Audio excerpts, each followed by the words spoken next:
Alam niyo na ba yung balita na latest update patungkol kay Tekram at Dave? At yun na nga, no? So, maraming nagsasabi at may mga ilan nagsabi na nadus daw ang dila ni sponsor itong si F. Francis ba yun?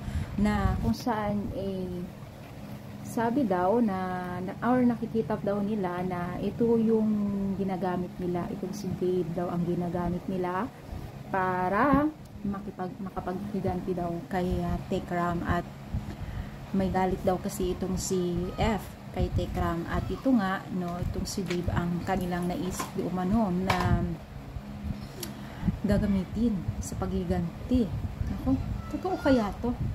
At isa pa dito ay kaya daw naging ganun si Dave at malapit o madaling nakuha ang loob ni Dave kasi sunod-sunod sa layaw, ibig sabihin lahat ng gusto at lahat ng mga kakailanganin ni Dave ay ibinibigay at marami daw binibigay. At isa pa, pinag-iisipan nila na itong si F daw ay may pagnanasa din daw kay Dave.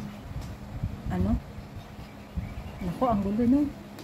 Ano ba doon ang totoong kwento, at doon ba talaga lahat ba yun ay meron o totoo? Lahat yun ay pinagsama-sama ba na kanilang plano at sila is daw din itong si F.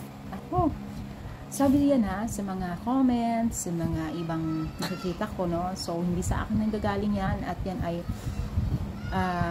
reaction lang tayo. Pero totoo nga ba? So ano nga ang tingin ninyo, na totoo nga ba yung mga haka-haka o bali-balita?